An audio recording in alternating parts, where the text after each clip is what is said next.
You are listening to Cemetery Confessions, the world's #1 goth talk podcast.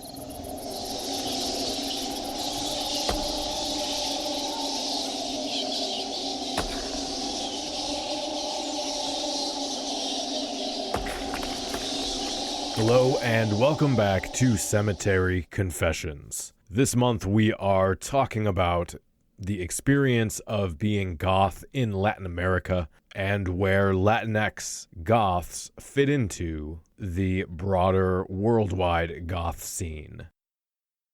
Our guests this month include Alexandra, a goth from Brazil, Christian, who is a DJ at El Real Under and also promotes shows and events in Mexico City. Danny, who plays guitar for the Costa Rican band Dist. Marima, who is the lead singer for another Costa Rican band, of which I will not try to pronounce. You can listen to her pronounce it later in the show. And of course, I will have links to all of these projects in the show notes. And then Tirza, who is also a DJ and promoter in Mexico City. This is the first episode we've ever had that includes a language other than English.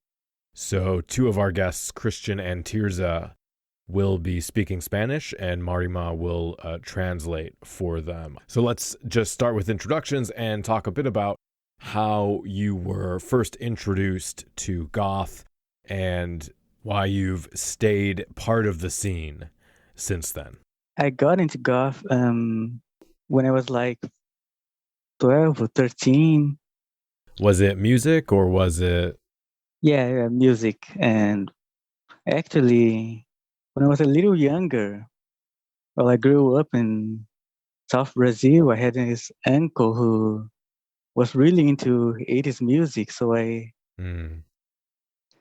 had contact with bands like Depeche Mode or The Cure.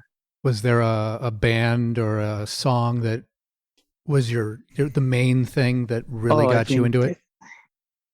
I think when I was like 7 or 8, I saw Just Like Heaven by The Cure on MTV or something. Mm-hmm. And I was like, oh, this is really nice. Yeah. Oh, what is it? It's so weird, but I like it. Then how did you go from discovering that music to discovering that there's this thing, the subculture called goth? Oh, it took me a while. Back in the day, it was really difficult to get internet in Brazil. Mm-hmm. So when I got my first computer, around this time, I started looking for music in general. Then I stumbled upon some forums and started reading about the subculture that was so interesting. Was a lot of the forums you were reading also based around Brazil, or were they just more international forums and you were just learning about the global goth? A little bit of both? Yeah, a little bit of both. I think mostly international. Do you have a local scene there now? Are there events and DJs and things? Where I live right now, the scene is pretty small. Mm-hmm. Like really small, like 3 people and a dog. Oh, wow. But yeah, in my hometown, the scene is really big. Is that far away? Can you travel to that? Yeah, 6 hours travel or something. Okay, thank you. Christian, can you tell us a little about how you got into goth, what you do in the community now?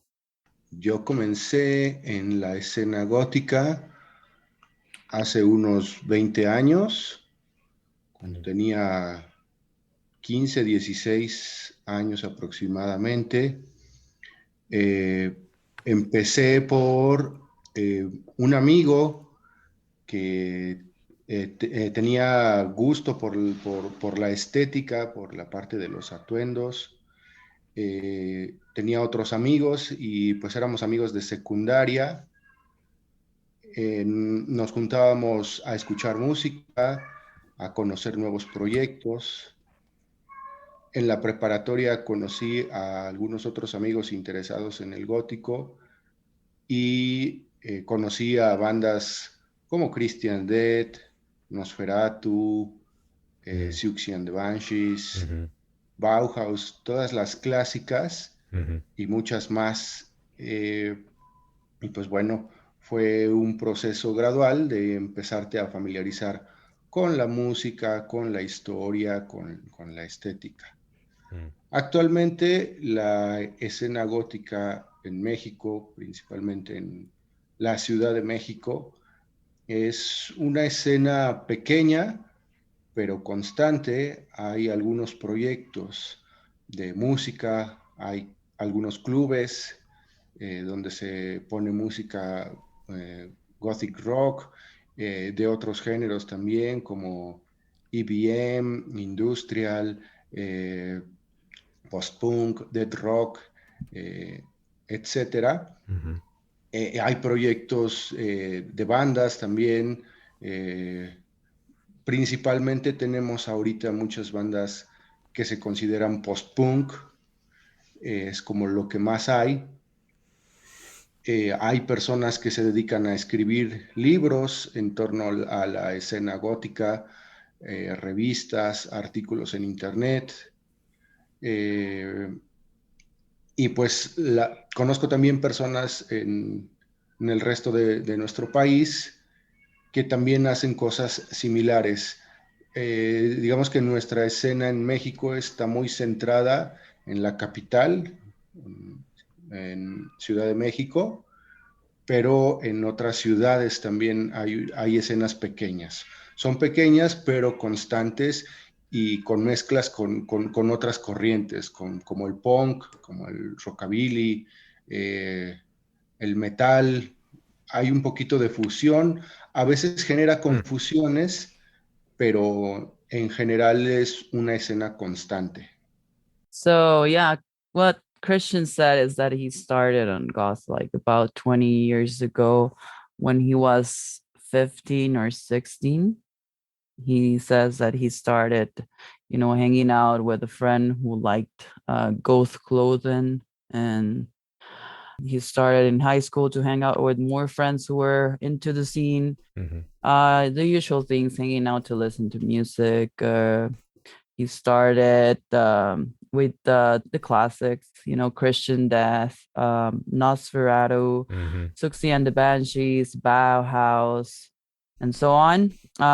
He explains what I guess we've all gone through. It's a gradual process where you become goth by getting interested in the movement itself. And, you start with music, and then you start with, dressing up like that and the ideals and stuff.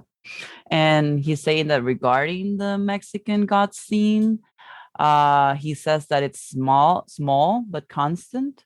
That there are some projects, clubs that are merely goth.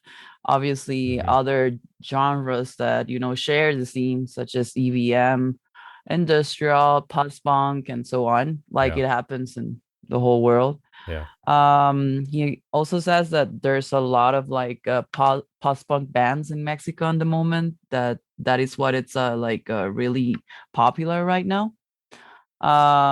Obviously they got as well, it says that there's some goth writers, that the biggest scene is obviously in Ciudad de Mexico, which is like the capital. But on the periphery of like the capital of Mexico City, there's a scene that's small but constant, and it's fusionated scene.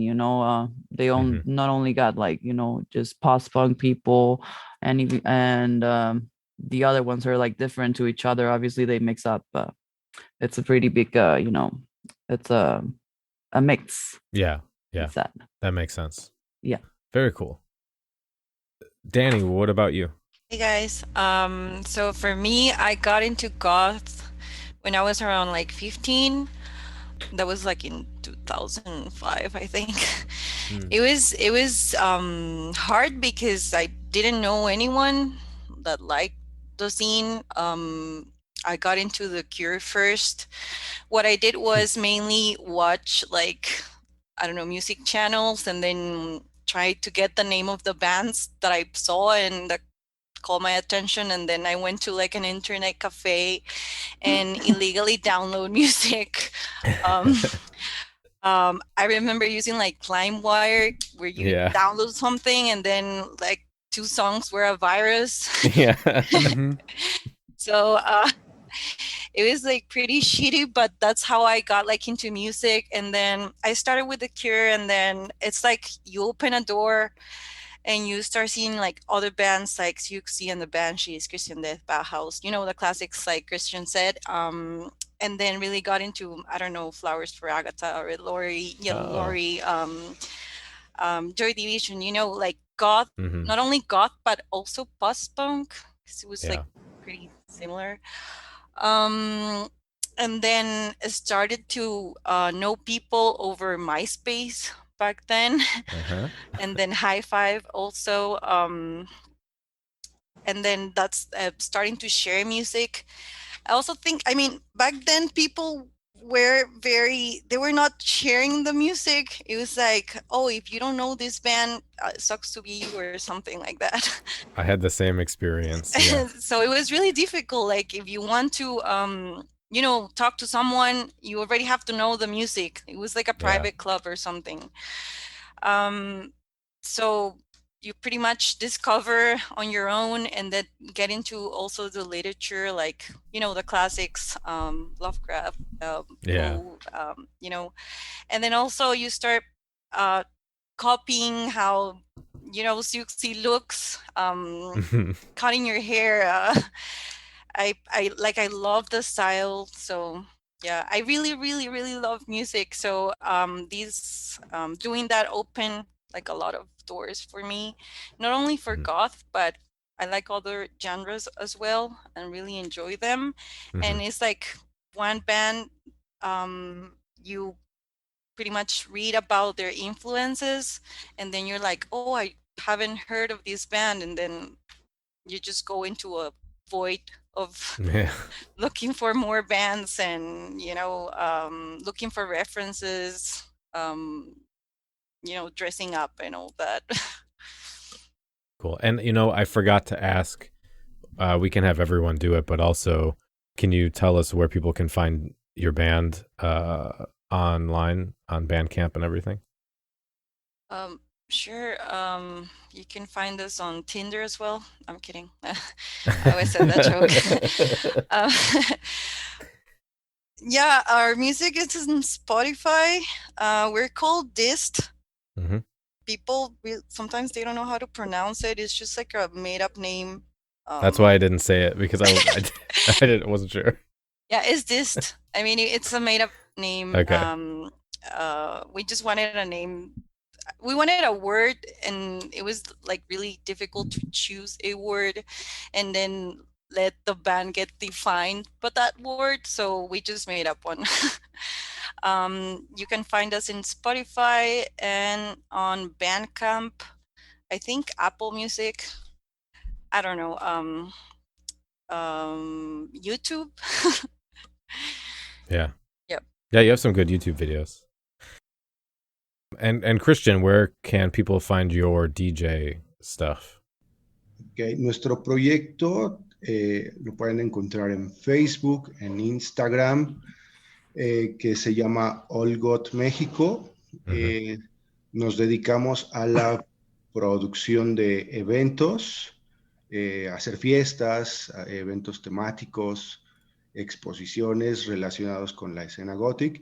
Y yo personalmente soy DJ. Me encuentran igual en Facebook, en Instagram, Mixcloud y Telegram como DJ Christian Hyde. Pues comparto proyectos y soy residente del Club Real Under aquí en la Ciudad de México, donde pues podemos difundir todo lo que es la música gothic rock y otros géneros.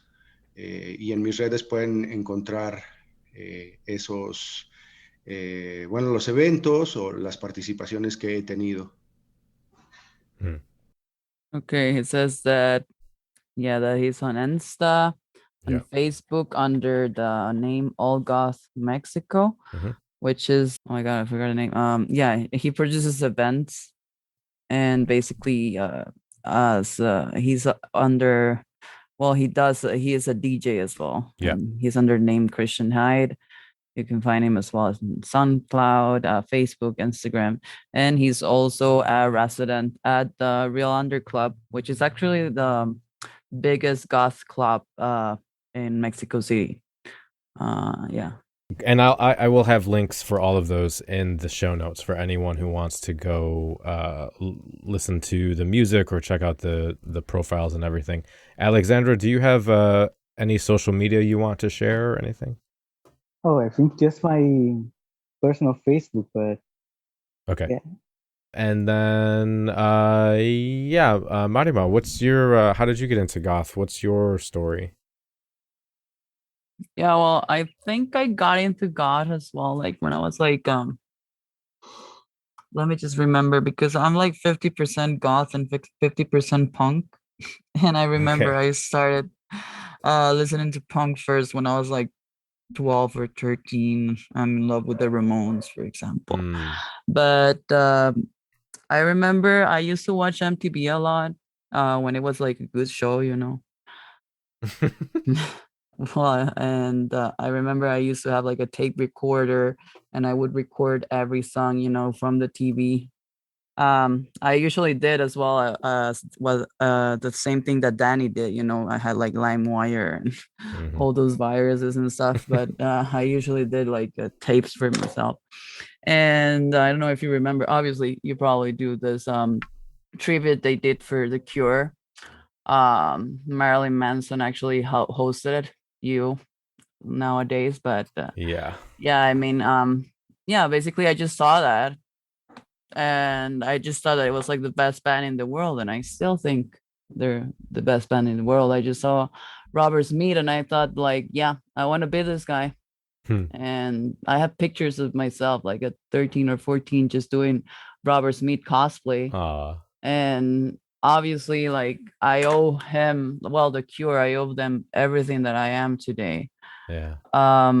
Obviously after listening to The Cure, you start getting in the genre, you know, Bauhaus, Suki and the Banshees, Joy Division, you know, the normal stuff. I didn't experience as much gatekeeping as Daniela said, probably because I don't know, I hanged around with other dudes that didn't do that as much. Perhaps there was like a big scene here in Costa Rica, like probably 12 years ago, 15 years ago. Punks, goths, metalheads, emos, blah, they all hang around in the same spot. So basically it was like, you know, just getting lucky and see if somebody wasn't that much of a douche, and so they could just share their music with you, you know. But yeah, I mean, that's how I got into that, like ever since I was a little kid, you know. I've always I think we've all been the weird kid here, right? Yeah. So yeah, I mean, I just got into that weird stuff, and I never let it go, you know. It wasn't a phase, Mom. Like, that was like the real me, and I'm almost getting to 30 now, and then I don't see myself, you know, changing how I am, you know. And then can you tell us about your band as well? Yeah, of course. I started the band like because I usually was into goth, and then I started studying in the university, and I like kind of like forgot it, because I was like I don't know, I was like, why I'm only listening to like old music by that time. I was like, yeah, new music sucks, whatever, blah. So I just like detached myself from the scene a bit and was doing other stuff. But then I remember when living in Hanover, I discovered them like, yeah, I don't know, like 8 years ago or something like that, or 7 years ago. And I listened to them and I thought like, whoa, what is this? Like, this is the best thing that I've ever heard in such a long time. And I became obsessed with the idea of connecting with my, you know, younger me, the younger me that was actually like waiting for that to happen, like a new coming up of a new generation, of goths or goth music or whatever. Mm-hmm. So yeah, I just basically I started out a band on 2015, which is pronounced Tumulus Tavidus, by the way. That's pretty hard for people to pronounce as well. We just started doing what we wanted to, and you can find us well on Facebook. Basically, it's TVMVLVS and then TAVV as in boy IDVS, and it's under that on Instagram, on Facebook. I think we're on all the platforms that you can get: YouTube, Spotify, iTunes, and all the others. I don't know. Basically, there's so many. So yeah, basically we're out there, and yeah, on the making of a new album, 2 videos, a new photo shoot. So yeah, we've been trying, to keep up with this thing. Yeah. Very cool. Thank you. And then Tirza, what about how did you get into goth? Bien, pues yo tenía como 12 años más o menos cuando mi hermano me llevó a un lugar que se llama El Chopo, que es un tianguis que se realiza aquí en México. Ahí conocí como muchas cosas, ¿no? Vi muchos punks, vi mucha gente, muchos góticos, pero algo peculiar que pasa en México es que anteriormente se le ubicaba más a esta escena como darks, pero en sí también hay como un término, le dicen darketo, como un poco haciendo menos a la gente. Sin embargo, pues cuando me llevaron a este lugar, yo pues empecé a comprar, ¿no? Cosas, porque pues, ahí encuentras de todo, encuentras ropa, encuentras música, hay conciertos, y entonces empecé a comprar lo que a mí me gustaba, lo que me empezaba a llamar la atención, y de entre todo eso, de las primeras cosas que compré fueron un cancionero de Human Drama, un cancionero de Bauhaus, y muchas postales, ¿no? De gente que a mí me atrajo mucho cómo vestían, cómo sus maquillajes. Y posteriormente, pues ya empecé a conocer a más gente que por su aspecto me empezaba a llamar la atención. Yo estando como en secundaria, ¿no? Muy, muy chica y empezar a buscar música. En México fue muy difícil obtener música. Nos pasa un poco como con Daniela, que por medio de bajar música de internet ilegalmente o grabar música en cassettes, era muy poco accesible todo el género oscuro. Y pues un amigo me presentó a una banda, a Sixty and the Banshees, con el álbum Once Upon a Time. Fue como mi primer compilado, ¿no? Que tuve. También en esos tiempos yo escuchaba mucho a Black Tape for a Blue Girl, mientras pasaba como una temporada muy difícil, el fallecimiento de mi padre. Entonces fue una época en la que yo pues me evocaba mucho a la tristeza, me cautivaba mucho, ¿no? Como toda esa música. Y ¿qué más podría compartir? Lo de las bandas. ¿Qué será? Pues sí. Sí, claro. La primera banda que yo vi fue Londres, ¿no? Y como el primer acercamiento real, ¿no? Que tuve con música de este género. Dani también estaba preguntando que dónde se puede conseguir su música o su proyecto. Sí, son las mismas redes que compartió Cristian. Estamos. Okay. Perfecto. Well, what Tirsa said, that she's been into the movement, since she was like 12 years. She went to El Chopo. El Chopo is like a very big alternative market that you can, go to in Mexico. There's a lot of punks and goths there, and they also like sell their stuff. They have, concerts, music, and all this stuff. She also mentioned that when you went to these kinds of places, you were called an insultive term in Mexico, which is called darks or darquete, which actually means like that you're a darky, basically, But yeah, she says that she started listening to human drama, Bauhaus. Those were one of a pair of the first CDs that she got at the Chopo. Then she started, buying goth stuff and dressing up. She also says that, music wasn't accessible at that point, but that a friend introduced her to Suxi and the Benches, to the album Once Upon a Time, and that she also was she really liked Black Tape for a Blue Girl. That's when she explained that her father passed away, so she became obsessed with this project, and that the links to her work are the same as Christians, All Got Mexico, Facebook and Instagram. I did want to say, Mariama, thank you so much for translating. I really appreciate your help. It's okay, no problem. Cool. So before we get into some other things, I haven't asked this question in a long time because people get tired of talking about it. But when I have guests from other places on, I do still like to ask it when I can.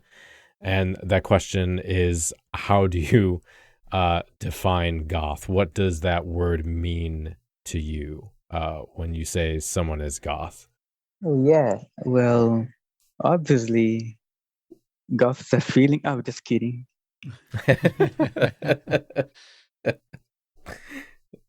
But how do I define goth without all the cliche? Yeah. Someone once told me part of being goth is loving your cliches, so it's okay. Yeah. Participating in the subculture. Oh, it's really hard. Yeah, that's okay. I think participating is important, though. Yeah. Not a lot of people say that. I think it's definitely key. And like we've said before on the show, it doesn't necessarily mean you have to go to shows and you have to host events. Just being part of the conversation around it, whether it's online or in person. Yeah. But having some connection where it's not just listening to music at home alone or just dressing up for your pets. It's actually engaging with other people. Ok, es una pregunta difícil. Participo en Facebook en un grupo que se llama Goth México. Y esta pregunta la he escuchado en mis 20 años sin dar una respuesta concreta. Creo que depende de la perspectiva de cada persona, cómo vive o cómo siente lo gótico. Sin embargo, desde mi muy personal punto de vista, creo que se necesitan al menos dos cosas para poder definirte como gótico. La primera es que quieras definirte gótico. Conozco muchas personas, muchos amigos que dicen, sí me gusta lo gótico, pero no soy gótico. Es una contradicción, es difícil, pero así hay personas, al menos aquí en México. Les gusta lo gótico, pero no se asumen como gótico. Entonces, lo primero que creo yo es que aceptes el término por voluntad, ¿no? Que quieras decir soy gótico por convicción. Y la segunda cosa que creo que se necesita para poderse definir como gótico es conocer un poco la historia de lo que es el gótico, las bandas clásicas, cómo se fundó, cómo se formó en Londres en los años 80 y todo lo que ya conocemos, porque a pesar de la información, hay mucha gente que pasa por alto pues todos esos datos, toda esa información que hoy está a la mano. Al menos eso ocurre aquí en México.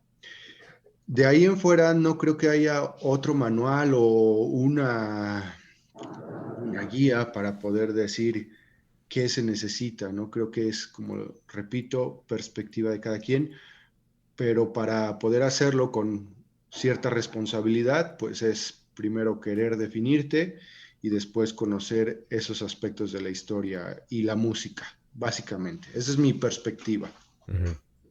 Okay. Yeah, Christian as well said that it's a difficult question to answer.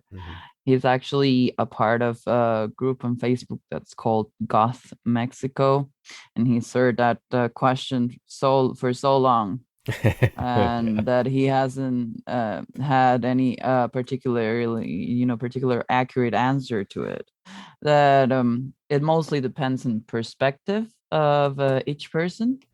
But he actually said that there's two things to define when saying that you're what's goth, or at least from your point of view as a person.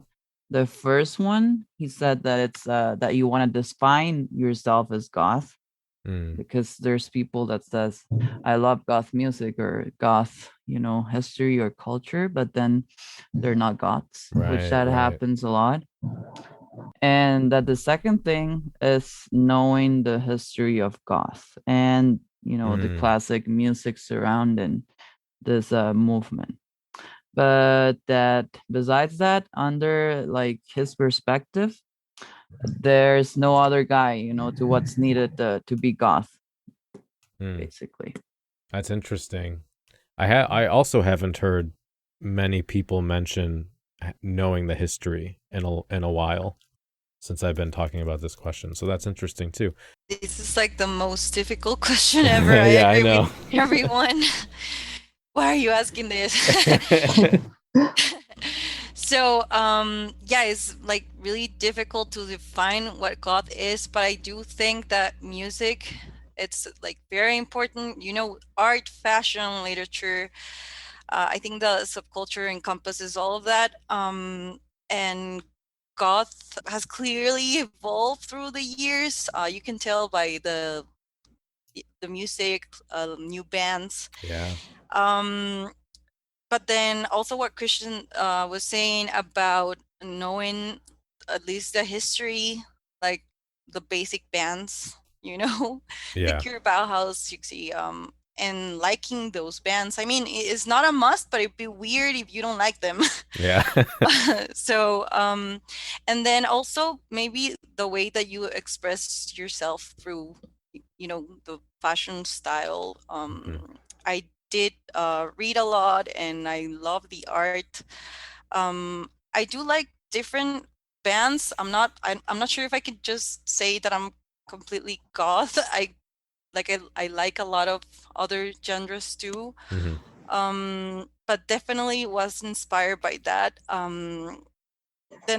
But for example, like clothing is also important. Like people will see you and know, the way you are dressed is going to be reflective of goth. But also if you define yourself as goth and maybe you don't want to dress like that, I don't know, everyone has that phase of dressing up, and then maybe they get a regular boring job and they have to change part of how they dress and stuff like that.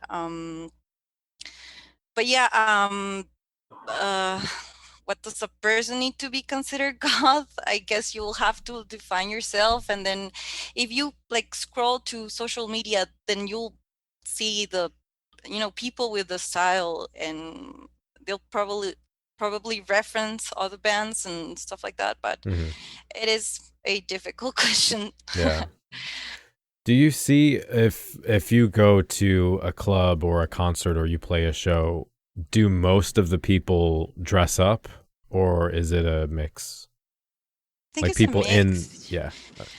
I mean, it's like, for example, I do like, the dead hawk, and then fixing my hair up and all that, and expressing myself through the clothing. But then we do that with the shows as well, but we also incorporate, punk, because it's, I mean, I think they go hand to hand, because the music, it's, the first goth music was also like very punk, not like, like, for example, The Damned, where you see Dave Vanian dressing up all goth, but the music was very punk.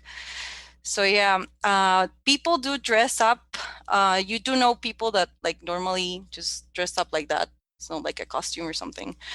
But then I think I think there's people that have a difficult time expressing probably themselves through the clothing, or you have to get, I don't know, certain pieces of clothing to be goth or something like that. It's just like, the style is very defined, but you also know that there's like a different categories like trad, 90s, pastel goth, or I don't know, it's like different styles that you see around. So I just ask people what music they like, and if they tell me that they're goth, that's like fine. But I don't think I define myself as fully goth, because I like a lot of bands, and sometimes I just don't dress like fully with the clothes, and I don't know. Yeah, I think that's normal though. I think that's most people do that. I think if you only listen to goth and post-punk and nothing else, you might be a little bit boring. Yeah, but, I do agree. Because there are like a lot of bands that you listened, and then you don't, just because they're not like goth or classified as punk, that doesn't mean that you cannot listen to them and enjoy them. So yeah, I agree with everybody else. It's such a difficult question to answer. What is goth really? As Christian said as well, if you want to like say that somebody is goth, probably they listen to at least the classics, but I think it has to do a lot with style as well. But well, I don't consider myself as goth because I don't like to like put myself in a cage and saying just goth. I do have a goth band. I do have goth friends, and when I look at my closet, I have like tons of goth dresses and like 4 pairs of creeper shoes, and I love playing dress up. I have my whole closet is filled with chains, and bondage shit, kind of like kinky stuff, whatever. I don't think that defines me like as a whole goth. As Daniela, I listen to a lot of music. I mean, other music besides goth. I'm really punky as well. I even love Lana Del Rey, for example. I don't love her right now because she's been pretty idiotic lately. But at least the first stuff she was saying, like, it was actually kind of goth as well. Like, she's the queen of sadness. But either way, like, I think it's a mindset that you have to follow through that involves knowing a bit about the history and actually looking like goth, but there's a lots of goth styles, like as Danny said, like passive goth or new wavers, cold wavers, gothic, post-punks, even like more darkier punks. I mean, I think we're all together on that. Yeah. Do you think where you are, do you think there's one style of goth clothing that's more popular, or do most, because in Chicago I think most people just kind of mix everything. Is that the same, or is there like like a lot of people are death rock or trad goth fashion, or the scene here is like super small. Like, okay, yeah. Seriously, it's incredibly small. It used to be bigger, I think.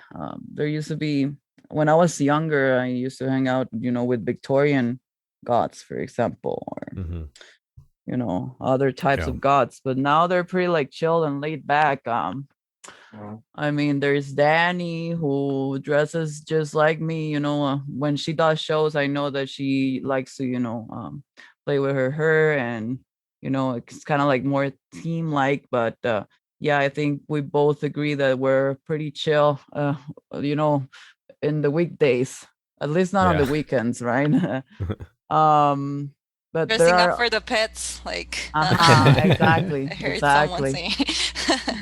exactly. I'm not gonna wear, my hair and my makeup on a Tuesday if I'm not doing shit at my house, right? Yeah. But there's other people who actually, there's another group of people who, it's like this guy actually who makes all my chains and bondage and stuff. And he has like this group of people. He hangs around with a lot of cute goth girls, that wear Kelsar and stuff. He's a DJ as well. But yeah, I mean, I think it's pretty laid back. I haven't seen anyone as radical, perhaps, as Danny and me. Besides them, there used to be a really big scene like 10 years ago. There were some bands. One was called, it's super famous, Draconian Incubus. Danny knows them actually, obviously. That was like the peak of goth in Costa Rica, and then yeah, I mean, it all just started mixing up. But I haven't seen like a Victorian goth. Damn, like what, 12 years ago? Oh wow. Yeah, I think for them it was really a phase. Yeah, or the cyber goths as well. Really, the cyber goths. Yeah, that was definitely a phase. Like you see people all dressed up with, masks and shit, and then they disappeared. Like what happened to them? They became something else. Yeah, I don't know. I'm not gonna cry about cyber goth, so that's fine. Okay. About the dancing, I love it. Yeah, true. Considero que debe tener como un amplio criterio, mucha sensibilidad, que aunque eso debería ser algo para todo ser humano, lo que sí puede diferenciar a un gótico es ese gusto, ese acercamiento a lo fúnebre, a lo oscuro, ¿no? Permitirse ser deleitado por ese tipo de manifestaciones que muchas veces a la gente normal, a lo común, no le llama, ¿no? Quizá un poco también el romance con lo feo, con lo grotesco, sin perder como la elegancia también, ¿no? En la cuestión de lo victoriano. Porque, pues bueno, suele suceder mucho aquí en México que las expresiones, diferentes manifestaciones de subculturas, las apropiamos a lo mexicano, ¿no? En el caso de lo gótico, que pues nos llega de Europa, de Estados Unidos, en México tiene su propia esencia. Y considero que hay góticos que no necesariamente visten de forma como victoriana o fetiche o de negro, ¿no? Pero les gusta mucho la música y sí se definen góticos. También gente que no va a conciertos, que no va a fiestas, pero pinta. Y a los góticos nos encanta lo que pintan, ¿no? Por esta cuestión como oscura, como macabra. Entonces creo que los tres elementos que para mí definirían a un gótico es ese criterio amplio, la sensibilidad y el gusto por lo fúnebre. Well, basically, Tirsa says that what defines goth, or defining yourself to be a goth, it's to have a wide criteria and sensibility towards the movement and the art that it produces. Obviously, that you have, and I actually agree with her on that. You have to have a taste for the morbid and dark manifestations, in art, things that normal people obviously don't like. The liking for the grotesque and abnormal stuff, it's also very important as well. She also mentions that in Mexico there's like subcultures, the cultures or subcultures that are in Mexico. They are appropriated, but they make their own like sense, So sometimes you get to see goths for example, that dress differently, that they don't dress Victorian goth or death rock goth or whatever. They're just like dress in black, but they like the music as well. There's also painters that enjoy the those thematics of the grotesque, the macabre, that goths can really appreciate, and they don't have to be goths or dress like goths to actually, be one, or at least doing things pertaining that. Right. And she said basically that there's like those are like the three main things. Like you have to have like an ample criteria about the subject and art sensibility. And she used the word funebre in Spanish, which basically translates to funereal, mournful, or funerary stuff, anything pertaining that, Yeah. Yep. Yeah, I agree. Yeah, very good. On the topic of trying to talk about and understand what goth is, somebody mentioned Lovecraft earlier, and I was thinking about when we, at least in my experience, when we talk about goth, a lot of the influences, either literature or aesthetic, are from kind of European influences, right? Like Byron and Shelley, or Americans like Poe and Tim Burton. These people get brought up as being part of how you decorate where you live, or what you talk about with other people, what you like to watch. And that I was wondering, do you feel like your own culture is represented in what goth is, or are there Latine authors or mythologies or practices that fit into the sort of funebre, like the gothic, but maybe get ignored? We have in Brazil some authors. We have two authors that I like a lot.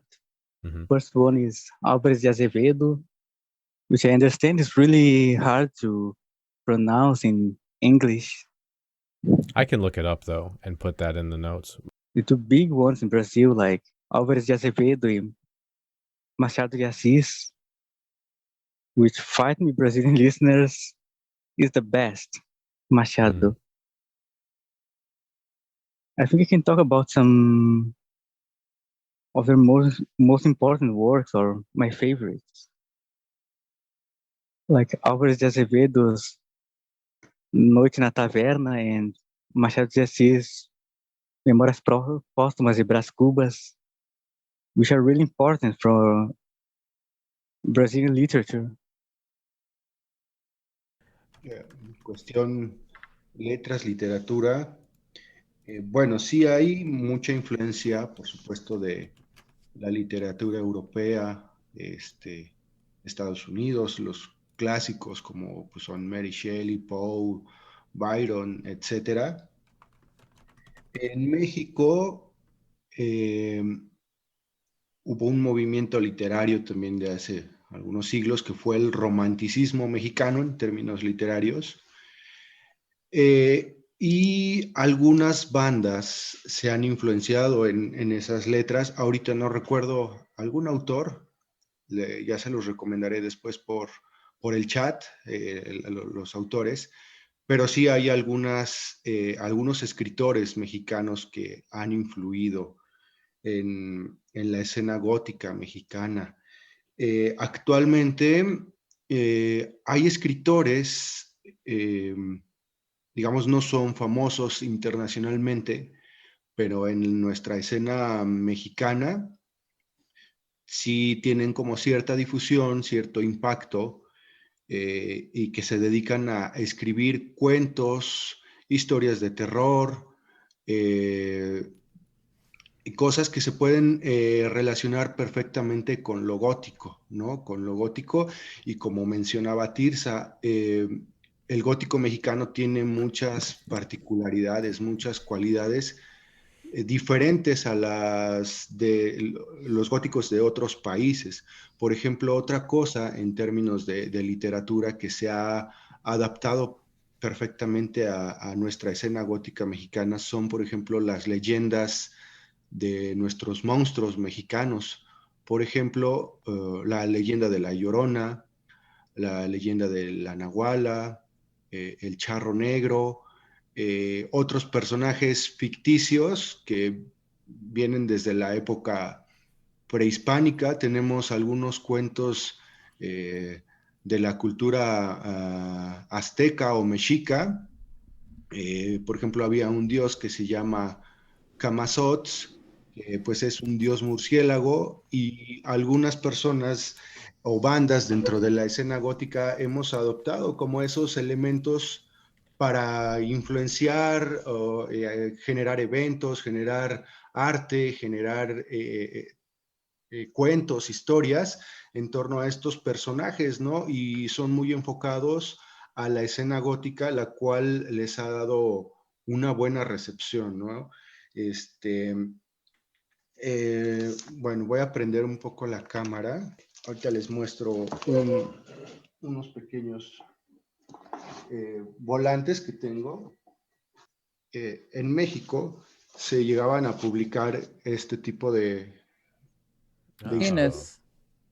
son fanzines, les llamamos, y son en este tipo de libros hechos por fotocopias a mano muy, muy rudimentarias, donde se plasman este tipo de cuentos, este tipo de historias. Hay, como les digo, menciones sobre leyendas de espíritus, de fantasmas de la época colonial, de espíritus de la época prehispánica. Hell yeah. Y que han sido como sirven de influencia para lo que es nuestra cultura gótica mexicana, ¿no? Es como un sello muy particular que tenemos aquí en México, ¿no? Esta es una revista que se llamaba Goliardos, ya no circula actualmente, pero como estas había varias publicaciones, ¿no? Que se hacían respecto de la literatura. Como les digo, no son muy famosos, pero sí hay literatura que podríamos decir gótica mexicana. Gracias.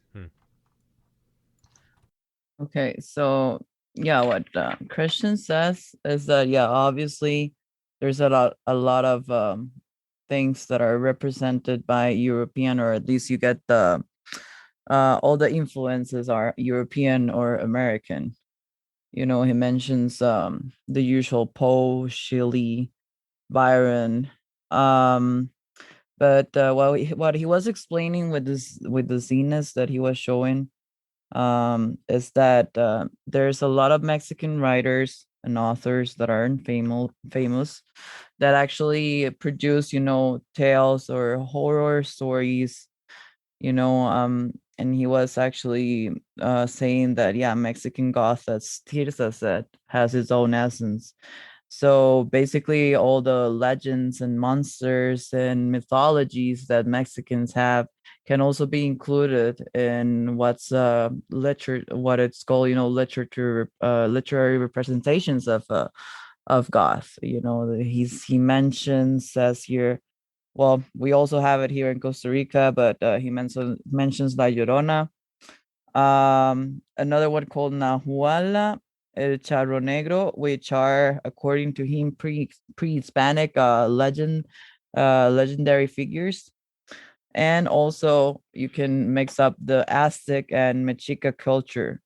There's he mentioned a god or mythological creature that's called Kamashok, that it's a bath. So yeah, pretty goth. Interesting, yeah. So yeah, basically that's what he was trying to explain, that goth Mexican scene has its own, their own motives. So if we're going to talk about Costa Rica, then I also want Marima to join me, because it's like really difficult for in Costa Rica, I don't think and there's literary stuff, that's what we're talking about, right? Literature. Exactly. In literature is I mean, I guess we all read, Poe and Lovecraft and all those, the classics. But in Costa Rica, I don't think we have specific writers. We do have like the myths, same as Christian was saying. But unlike Mexico, that has like a very rich culture, I don't think in Costa Rica we do have specific writers. The representations that you're gonna find in goth are maybe more in music, and then people doing their own same with the fanzines, or art, but not sure like if you've read something, Marima, from Costa Rica. I mean, I don't like I studied literature. I studied classical literature mostly because I'm more into classical literature, and by classical I mean Latin, Greek, and Sanskrit. But I do have a recommendation actually, if because obviously if you think about goth literature, you have to think about Poe mostly, right? There's this really good writer. I'm sure that Danny knows him, obviously. He's called Horacio Quiroga. South American. I don't let me just check. I think it's from Uruguay. Yeah. Horacio Quiroga was the one that I thought from Latin America, like the one that I know, because he's also like his influences were actually Poe. He was a fan of Poe. So, and he's from the 1800, I think. Let me check on that. I would also say actually continue, sorry. No, about Horacio Quiroga, like we don't have writers, but we do like have the Latin American writers like him, and then maybe like Ernesto Sabato or Roberto Arlt. Those are from Argentina, and they have this like dark elements in their literature. So those are the ones that I could think about. Yeah, I would just think about Horacio Quiroga because he's like amazingly goth. He's just like Poe, he has like I really recommend it to you, Danny. Probably you can find it. It's called it's called Tales of Love, Madness, and Death. Okay. And actually it's basically like reading Poe, but it's like in the Latin American jungle. For example, my favorite one is one that's called, let me just see if I can pronounce that well, Yaracuzu. Yeah, Yaracuzu. It's like a really venomous snake, lives in Uruguay. And in a nutshell, it's a small tale about a guy who was just like caught in the jungle, nearby his lot or whatever, and he gets bitten by one of these snakes. And he knows that he's in the Amazonian jungle and that he's not going to make it to any hospital nearby. But he just like relates his journey. Like he's just trying to do it. He has we all know that he's not going to make it, right? But it's the anguish and despair, of being in the jungle alone with no hospital nearby you, hours away, more than 10 hours. And all the stories are like horrific, like they make my skin go like chicken, like it's pretty good, so that's what I would think, of any literary representation. Artists here, not much actually. A friend of mine is an artist. Actually, I'm looking at a picture of a design that he made for me of some goth BDSM sirens. But yeah, I mean, mostly the people that we know are our friends that are producing either art or music or stuff like that mostly. Yeah, that does sound very goth. That talking about the anguish of living and dying. That does sound very goth. Please read it. It's really a small book, but I think it's worth the read. Yeah, I've got it bookmarked, so I'll take a look at it. Nice. Puedo recomendarles la novela de Aura de Carlos Fuentes. Fue una de las lecturas que más marcó mi adolescencia en esta cuestión como de poder leer pasajes muy siniestros, muy romántico. Aunque el autor no se ubica como en un género gótico, porque sí, en realidad en México es la total influencia, ¿no?, de Europa. Pero hemos tenido episodios muy trágicos en nuestra historia mexicana que nos han traído diferentes temporadas de escritores que nos traen estos temas en cada momento, ¿no? Digo, en diferentes momentos, o sea, no hay una época definida en la literatura mexicana que diga, no, sí, es gótico mexicano, o por lo menos no en mi conocimiento. Y pues también les puedo compartir por el grupo como un análisis, ¿no?, de este existir de lo gótico en México en cuanto a la literatura. Se los comparto en un link para que lo puedan descargar y lo puedan traducir.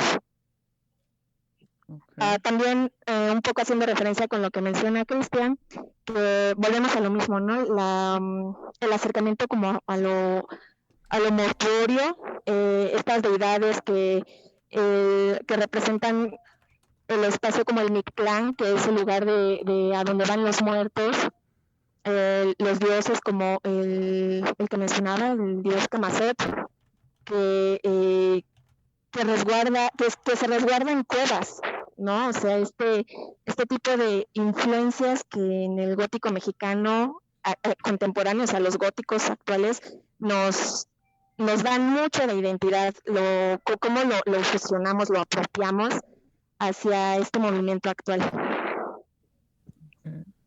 Tirsa says that she recommends a novel that's called Aura by Carlos Fuentes. And that's what that was like her first approach of something, you know, literature that it's romantic and sinister, you know. There's not a literary goth movement in the history of Mexico, for example, such as you can see like in you know, America or Europe. She says as well that she will share a link with us so we can translate it later about how the literary goth movement has evolved in Mexico. But that basically she agrees with Christian on how Mexico has its own identity in terms of, you know, mythological creatures and legends. You know, the approach to the mortuary world, for example, she mentions a god that's called Mictlán, which is kind of like a Hades. So yeah, basically that's that. It's the cultural identity of the country also transpasses the goth movement. Right. Okay. So I do want to talk about music for a second, but before I get to the music, I want to ask this one question about the experience of being goth or alternative where you are. If you go shopping or if you're out on the street, or maybe just the opinion of goth from the rest of the culture in general, how do you get treated where you live? Oh, the obvious, like people staring and no violence, but people always say stupid things. Okay, yeah. And ask stupid questions like, oh, why do you dress like this? Or it isn't Halloween yet. Yeah. Oh, God. Or where's the funeral? Yeah. I got a lot. Eternal Halloween. Yeah. Do people there know about goth culture or subculture? Yeah. Okay. As someone said before, we have this term darks. Darks, right. Mm. Okay. Well, it was used in the 80s and 90s, but some older people still use it to refer to us. And they always ask me, "Oh, are you dark?" En mi experiencia siendo gótico, aquí en la Ciudad de México, ha cambiado un poco el cómo te ve la gente, cómo te ve el resto de la sociedad. Tengo muchos amigos que vivieron en los años 90 y les tocó vivir una época difícil en la que incluso la policía los detenía por vestir distinto, ¿no? Por vestir de negro, con los cabellos encrespados, con vestidos, maquillados. Te consideraban pues como un delincuente en algún momento, ¿no? En los 90s, en los 80s, a los primeros punks que hubo aquí en México, pues también les tocó vivir eso. Yo inicié en los años 2000 para acá y pues en esos años todavía había un poco de discriminación, te veían raro en las calles, pues te gritaban cosas como ahí va el vampiro, haciendo comentarios homofóbicos de decirte eres homosexual. Aquí en México se usa un término muy despectivo para llamar a las personas homosexuales, que se les dice putos. Es, digamos, una grosería. Y pues bueno, te insultaban de esa manera o te trataban como si ser homosexual fuese algo malo, ¿no? Algo equivocado. En algunos lugares te perseguían pues, por vestir distinto y hasta te llegaban a hacer, a querer pelearse contigo, no solo por vestir distinto. Pero actualmente eso ha cambiado mucho. A mí ya me tocó muy poco de eso. Yo ya viví, digamos, una época de mayor tolerancia. Sí, hay gente que se incomoda y te ve en la calle, en el transporte y se hace a un lado, pero de ahí ya no pasa, ¿no? Hay mayor aceptación, hay más tolerancia. Hemos ido cambiando en ese sentido para bien, me parece ser. Hay algunas zonas muy peligrosas de la ciudad donde evidentemente si tú te metes vestido con todo el atuendo gótico es posible que tengas una pelea o alguien te quiera lastimar solo por vestir distinto. Pero son zonas como muy peligrosas que generalmente no frecuento y la escena gótica no se mete mucho a esos lugares. Entonces, actualmente puedo decir que hay mayor tolerancia, pero todavía hay prejuicios. No tanto discriminación, pero sí prejuicios hacia el vestir gótico y todavía pues tenemos mucho que trabajar. Okay. Christian says that his experiences in Ciudad de Mexico, it has changed because, well, first of all, nowadays it's pretty common, to see a goth on the streets. But for example, in the 90s, people could, fight and stuff. If they saw somebody else that was different, you could get arrested for looking at different because the police would think that you were up to no good if you were dressed in black. And actually, as a comment, that happened in the whole Latin America, not only in Mexico. It happened here as well in the 90s. But they got called out different names. Vampires, darks, are you gay? He mentioned the word puto, which is a derogative term to call gay people, as if being gay was bad, as if it was an insult, right? Because that's fucking stupid or whatever. In other places, you could be chased just because of the way you looked. But that's he's talking about the 90s.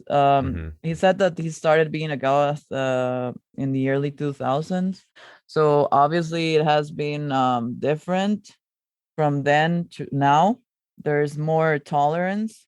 But obviously you get the casual, look from people across the street that you're dressing weirdly, so they look at you.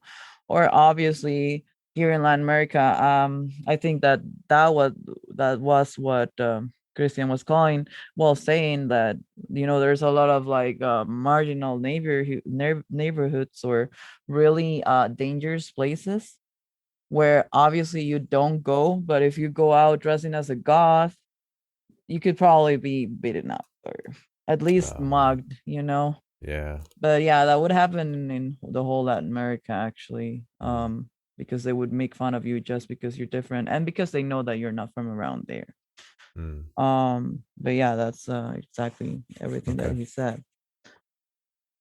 Okay. And Danny? Yeah, so for me, when I was like a teen and got into the whole scene, I would dress more like death rock style with the death hawk and all that. And it was very important for me to express myself through the clothing. So yeah, I was obviously used to the staring. The staring will never go away, I guess. People staring, people calling you stuff. But that was like back then when I was like a teenager. And I mean, obviously when you were in like high school, people were shocked or call you names or whatever.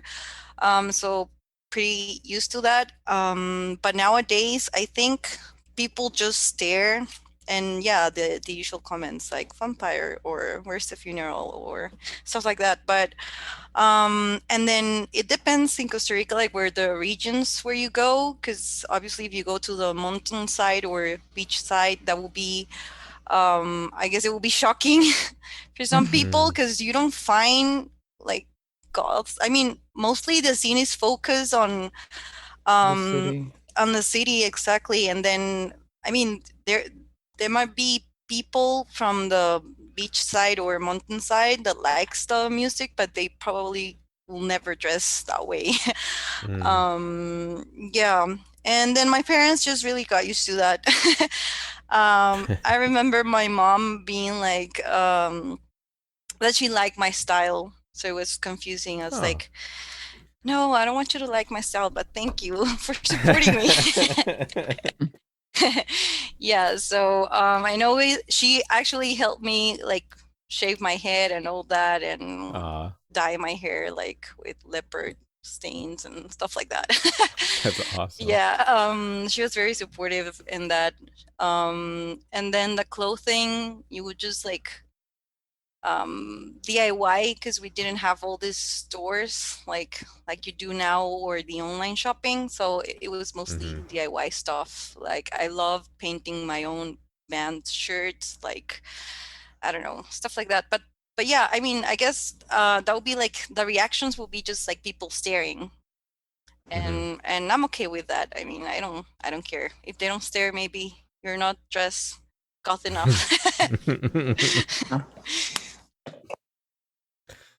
What about you, Marima? It's been a struggle, right? I just remember when I was like 12 or so, I just told my dad, like, hey dad, I'm a punk, okay? And he started crying. And I mean, for me it's hilarious, but poor guy, I mean, he was like, oh, that's bad people and they're into drugs and they're up to no good. And I was like, yeah, I know, but some of them that's who I am. No, but I'm like, yeah, some of them are, but some of them aren't that much. You know what I mean? So I mean, yeah, being a girl was different when I was growing up because guys are always trying to hit on you and stuff. So basically I didn't have any trouble like mixing up with the people. I remember, and also Danny would remember as well, the only crew that you wouldn't like want to mess up was with the skin girls, because they could probably kick your butt. So the skinheads, yeah, like the skinheads probably. But I mean, as girls, the skin girls, they were very like protective with their scene or whatever. So they could probably kick your butt, but if only if you wanted to be a skinhead, you know. Mm-hmm. But yeah, I mean, now it's the occasional stare, you know, a vampire, or yeah, it's like I don't know, I get called out a lot. I'm also fetishized a lot because I'm like this gigantic person in Latin America who likes to dress black and who likes to cut people attention and wear chains and stuff and BDSM kinky shit and all. Mm-hmm. So now it's a mix of you know, being judged and being fetishized mostly, you know, because that's what happens when you're a girl. Yeah. But I don't let that, you know, like get on me. I actually love getting people's attention. I live for attention, actually. Yeah, and the world is my runway, and that's my kind of attitude, you know. Like, I wear what I like, and if you don't like it, you can just fuck off, you know. I like to scare old ladies as well. It's cool. I mean, it's a good feeling. I don't know. I do think it's empowering. Yeah. It is. Dressing up differently, you can be, you know, they know that you're different. You're not the one from the crew, you know. Yeah, I do think the same. And then one day you can be a scary old lady that scares the children. Oh yeah, a witch, an old witch. Yeah. An old witch. Yeah, I'm waiting for my hair to be gray so I can dye it different colors. Yeah, that would be awesome. A que soy gótica, he podido descubrir muchas cuestiones como humanas de la gente, ¿no? Sí, pues salgo a la calle vestida al metro y la gente sí me grita, ¿no? Como cosas como Morticia. y pues es algo divertido para mí, ¿no? Lejos como de ofenderme, porque pues mi nombre es Tirsa, entonces soy así como Mortirsa, ¿no? Y de todas esas experiencias que en su momento pudieran ser como incómodas, siempre la creatividad me deja a mí algo más, ¿no? Por ejemplo, en la cuestión de ser mujer, sí he recibido acoso en ese sentido. Gente que piensa que por ser una mujer que de pronto viste como con medias de red, con escotes, de una forma como más libre, se creen con el derecho, ¿no? Entonces, a partir de también esas experiencias negativas, pues empecé a reunir experiencias con otras mujeres y creamos el evento de Goth Girl, en el cual expresamos y compartimos el trabajo tanto artístico como comunitario de diferentes mujeres. Aquí quiero rescatar que en México muchas de las mujeres realizan cuestiones culturales que agregan mucho a la escena, ¿no? Actualmente que estamos trabajando la cuestión de talleres y actividades culturales en el Real Onder, nos hemos dado cuenta que el sostén son mujeres. Y eso es algo que a nosotros nos gratifica mucho, ¿no? He recibido, por ejemplo, muy buenos tratos también, cuestiones como que me regalan de pronto un obsequio, ¿no? Por el simple hecho de ser su amiga gótica. Me regalan que el aretito en forma de murciélago, que mi mamá ahí ten la playera negra. En mi trabajo igual, ¿no? La gente me pregunta, oye, ¿qué escuchas? No, pues rock gótico. Ay, oye, y entonces empieza como toda una fascinación, ¿no? Por querer descubrir qué es eso. Entonces, para mí ha sido una experiencia muy gratificante al grado de ser mamá y decir, lo amo, ¿no? O sea, me encanta, quiero que mi hija conozca a su mamá tal cual es, con esta esencia gótica, respetando también la individualidad de ella, ¿no? No queriendo hacerla también un gótico, pero que sí es algo digno de ser, es un estilo de vida que para mí representa una cuestión muy, con mucha empatía con los demás.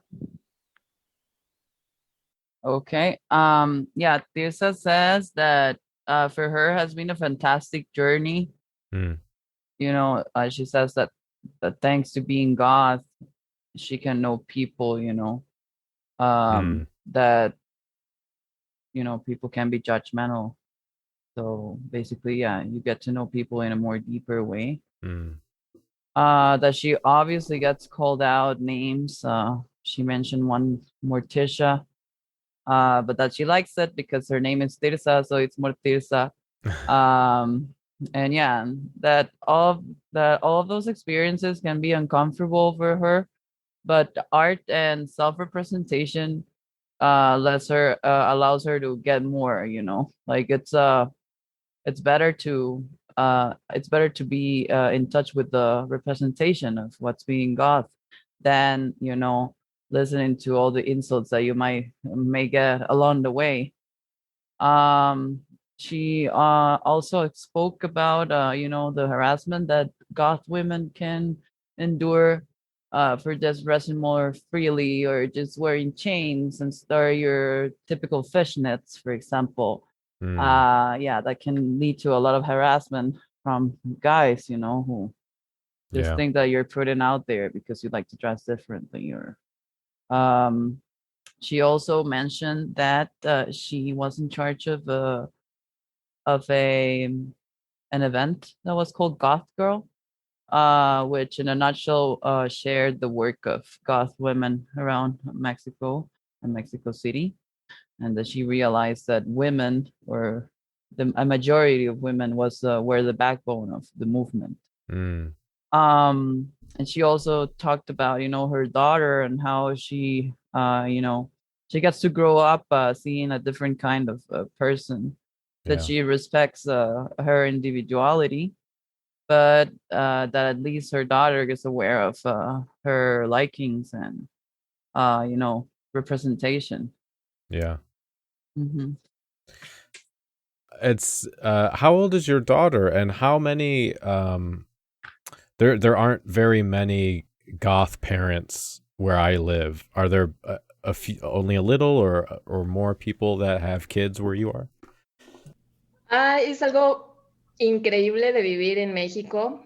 Mi hija tiene 9 años y Cristian y yo hemos realizado un encuentro de paternidades alternativas. Sí, hay bastantes góticos mexicanos que tienen hijos, que formaron familias. Desafortunadamente también varias familias no continuaron juntas por la cuestión de la discriminación, diferentes factores sociales que también aquejan a la cuestión de ser gótico o dejaron de ser góticos, ¿no? Se desprendieron de ese estilo de vida para poder continuar con sus familias. Pero pues hemos compartido, ¿no? Varias experiencias, Chris. Sí, complementando esta parte, para nosotros lo gótico se ha asociado mucho con el ser papás, o hemos tratado de asociarlo lo más posible, tratando de que a nuestra hija pues se le inculque esa sensibilidad, esa tolerancia, sobre todo hacia otros seres humanos, hacia los gustos diversos de las personas.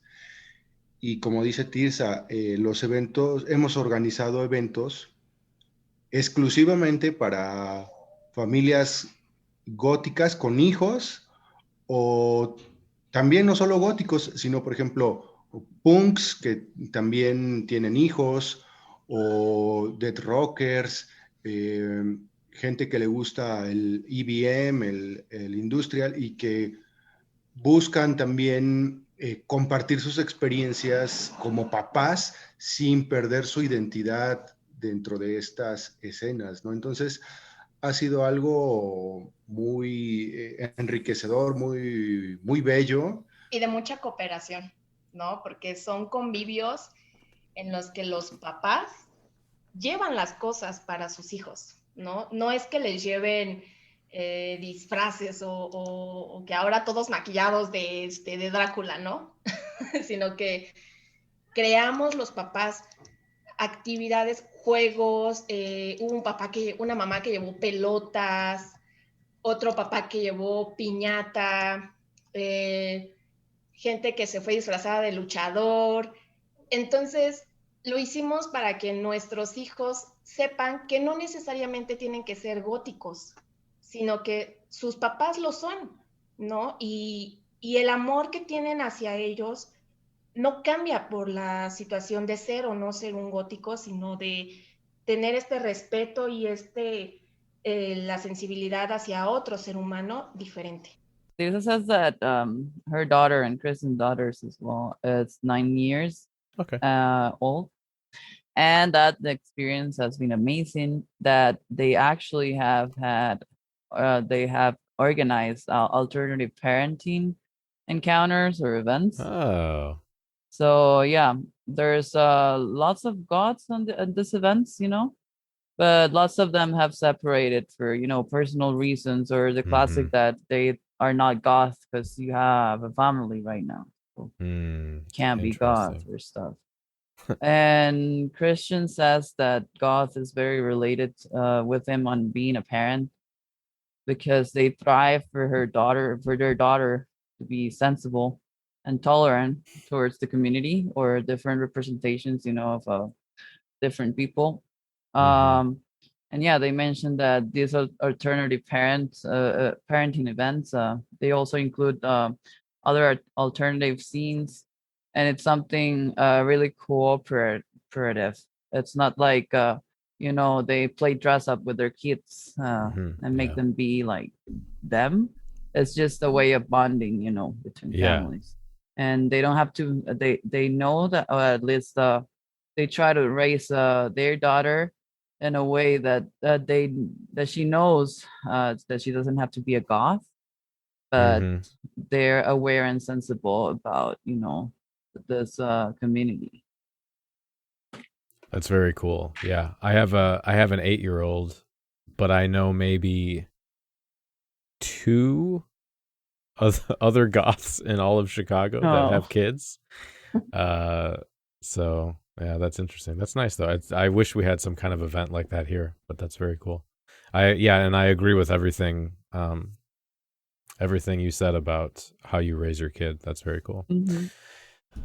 Muchas gracias, Dani. En algún momento esperamos hacer algo así en streaming, un evento para papás en streaming, que lo queremos planear con mucho tiempo, y pues por supuesto invitaremos a Dani y a los papás góticos internacionales que estén interesados, ¿no? Buscaremos una manera de compartir esta experiencia pues con más gente, ¿no? Porque creo que es algo importante, porque ya muchos góticos ya no somos adolescentes de 15, 18 años, sino ya habemos muchos góticos arriba de 30 años, 40, 50 años, que tienen familias, ¿no? Y aquí conocemos incluso góticos que ya tienen 50, casi 60 años, y sus hijos pues siguieron los mismos pasos, ¿no? O también se volvieron góticos sus hijos, ¿no? Es interesante. Entonces creo que es algo que en algún momento podríamos compartir con más gente. Okay. Yeah, he says that thanks a lot, and then they're probably gonna have an event, virtually, because they say that Christian says that it's pretty important, because a lot of goths right now obviously have families and are older, the new goths, and it's a big part of the community as well to be a parent as a goth, so that you're totally invited. When they do that event. I would love that. Yeah. Okay. Awesome. Thank you. I want to talk about music a little bit next. Is there, in the lyrics and in what people talk about, is there a conversation around things like religion or politics or classism or racism, or is it more focused on, spooky things like fun, scary stories, horror, that kind of stuff? Brazilian goth music, well, they don't like to talk much about social issues and stuff. I think there's a reason. People around here don't like to talk much about it, because because I think it will divide us, and so it's more on the spooky side of things. Mm-hmm. Right. You can't make anyone angry if you don't talk about it. Yeah. Okay. Brazilian goth scene has a lot of drama regarding this. Or if you know anything about our current political situation, you know what I'm talking about. Mm-hmm. Es muy diverso. México, tanto en la ciudad como en otras ciudades de todo el país, hay una gran cantidad de bandas. Y los temas son muy variados.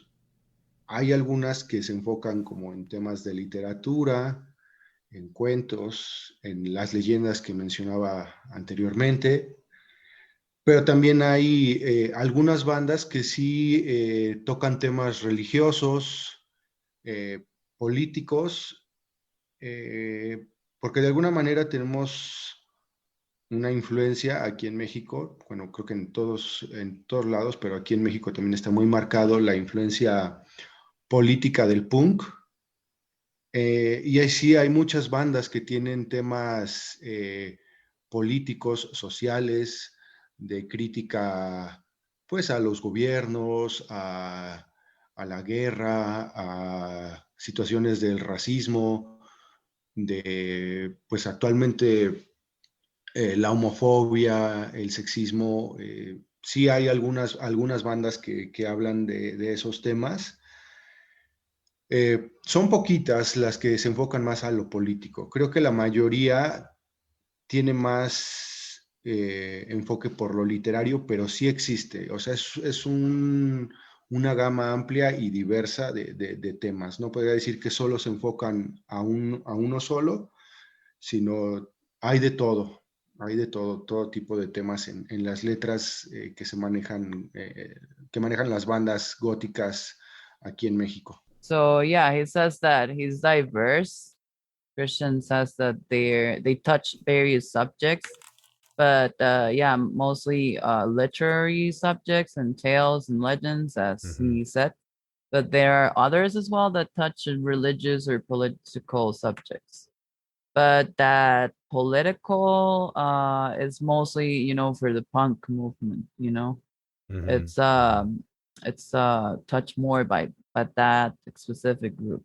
There are few that may touch, you know, political or religious subjects, but not as much as they do when, you know, literary subjects or just goth themes in particular, you know. For me specifically, well, we are all feminist in this. So our EP was more about emotions and coping with life. And maybe had some elements of spooky shit, but we are working on new material, so we are definitely trying to incorporate more of that. I do understand that there's people that want to like steer away from the political things because like Alexandra said, that could just like generate conflict, and I don't know, people like to avoid it, but I do think that nowadays it's like very hard to not get political, you know. I think it's important in this, like the times that we're living now, to take a stand, right? Even if you don't do it with your music itself, because maybe, like I said, REP was more focused on emotions. We do like to, for example, for us, like in DIST, we like to go to marches, you know, feminist march and stuff like that. And when we post about that on our page, there's usually guys commenting like upset and stuff like that. So it's like, get the fuck out of our page if you don't like it. Like, why are you even commenting? But we know that taking a political stand will reduce, let's say, your fans. Not like we have like a bunch, but I don't know. It's very important to me. You know, the whole racism, politics, classism. It's important. Like, so this is in our new material, we're trying to incorporate more of that, not only like our views, but we want to reflect that and talk about it in our music. But yeah, it's actually really important, this topic. But I know that for other bands, the taking a stand is more punk, let's say it like that. And you would hear more punk bands talking about these subjects rather than, gothic itself. Yeah. I mean, like I said, it's impossible for me to stay apolitical. I do want to say something. Yeah. And if people want to listen to that, great. And if they don't like it, then they could just not listen to our music. I don't know. I know that it's going to generate conflict. It always does. But it's important to take a stand. Yeah. I think that's very similar to what we have here. I think there are a lot of people now that are trying to make political and social issues more important in the scene, but there are still a lot of people that will just say, I don't want to talk about it. And I think now a lot, like you were saying, how it's more punk, I think a lot of bands now, like the death rock bands, are very much more in line with the punk message of, this is going to be very much in your face. I'm going to tell you how we feel and why we feel that way. Whereas a lot of the goth music is still sort of creating a space to be honest about yourself and about life. And so asking more of those questions about existence and your identity, isolation, the absurdity of existence, suffering, lost love, those more existential questions. But I think some bands also talk about fears, and I think your fears also relate to what's going on in the world, whether it's the police or homophobia or whatever. So I do think those things come up. Yeah, I mean, obviously I'm totally, dissident, total dissident, I'm a writer, feminist as well. The thing about this band, at least, talking about the goth part, because as I told you, I'm like 50% goth and 50% punk. And actually, I think that phenomena is because, as you said, there's a lot of death rock bands that are actually touching political subjects. But I think that's something like the expression of, angriness.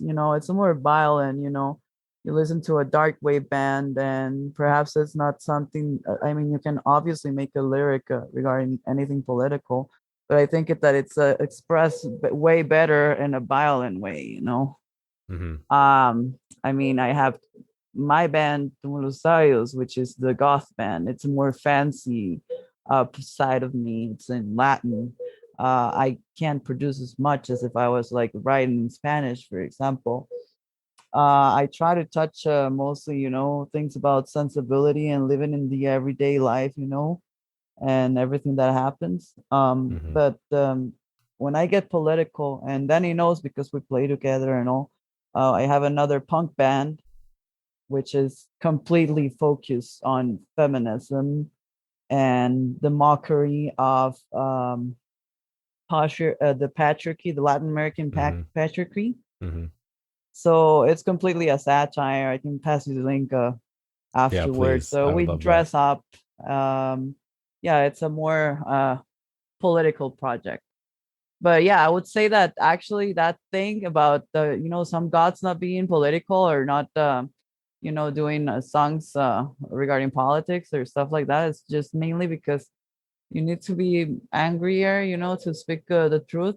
I would say so, because that's how I operate, Tumulus is like my fancy band, and the other one is like where I can be more riot girl and complain. You know what I'm saying?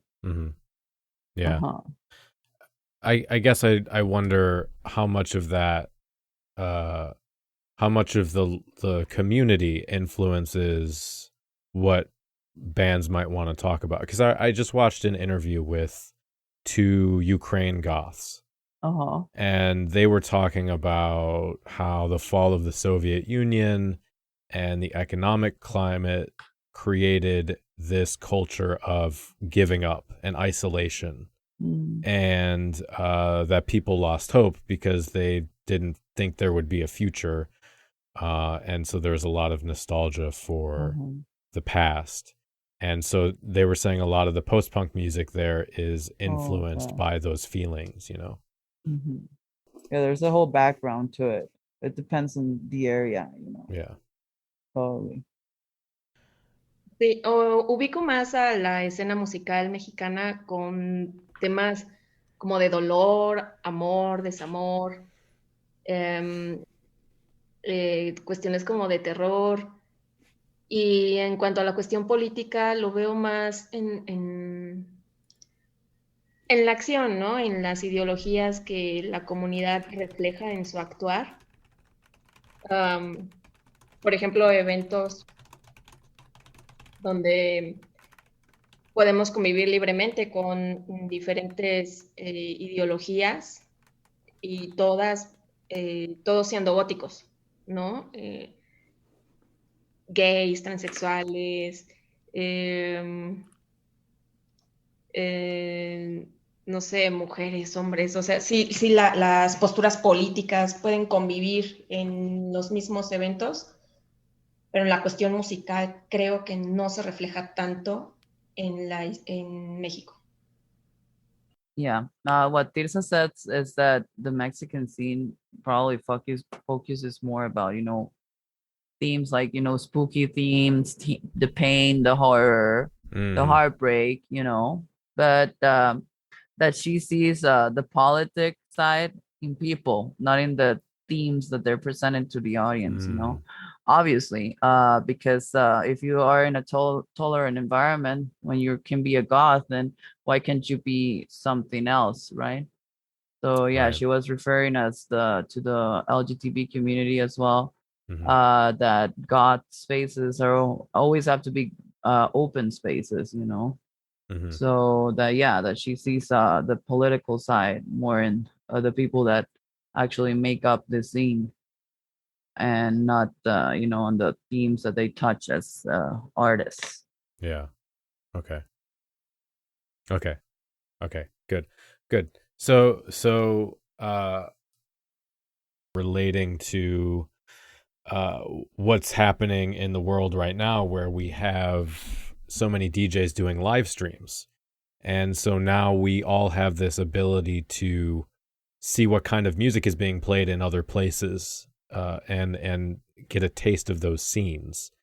So I wonder if any of you have been watching streams, DJs from other places, and if you feel like you know, Latina bands are being played and heard by people in other continents, or is it hard for that music to go out to other places? Sí, pues ahorita hemos visto muchos live streams de DJs. Me he hecho de varios amigos también, DJs internacionales y nacionales. Muy pocos ponen bandas mexicanas o latinas, ¿no? en estos streamings. Sí he escuchado algunas. Por ejemplo, aquí en México tenemos una banda que se llama Blood Dance, que la he escuchado en streamings de otros amigos, ¿no? Uno amigo de Nueva York, que hace cada semana streamings, lo he escuchado ponerlos. Hay una banda si no me equivoco, es de Colombia, que se llama La Procesión de lo Infinito. También los he escuchado que los programan en los streamings de DJs, pero son muy pocas. Son poquitas las bandas que suenan en estos streamings. Y para ser honestos, lo hemos de reconocer. Yo, por ejemplo, que soy DJ en nuestro club, el Real Under,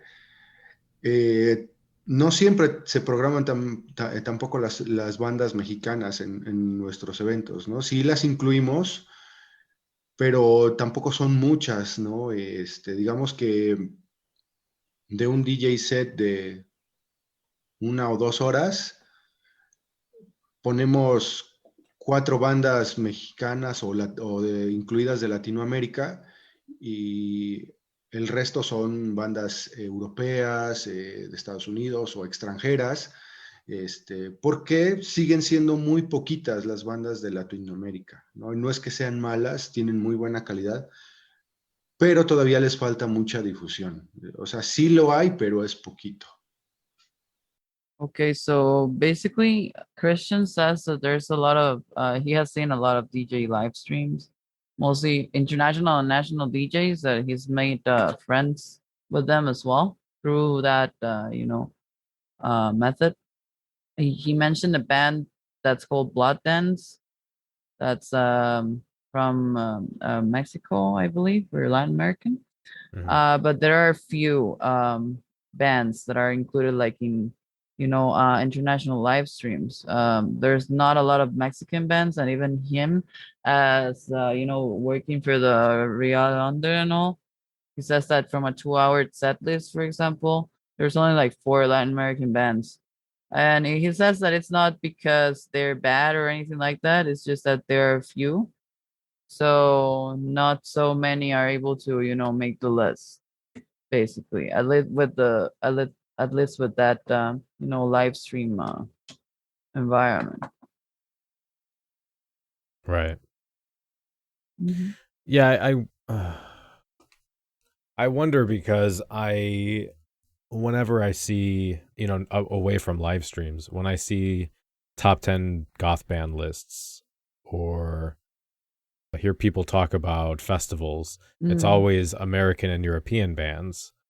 I hear some bands talking about wanting to play Mexico and say they love going to play Mexico City, but it seems like bands struggle to be recognized or get playtime if they are haven't toured in a white country, I guess, is one way to put that. I don't know if that's just me, but claro, sí es posible, ¿no? Que sea una lucha también de promoción, de aceptación, ¿no? De que estamos acostumbrados a que la mayoría de bandas góticas provienen de Estados Unidos y Europa, y vemos o pensamos que no hay bandas en Latinoamérica, pero hay bastantes. Creo que es cuestión de tiempo que se den a conocer. Afortunadamente, con internet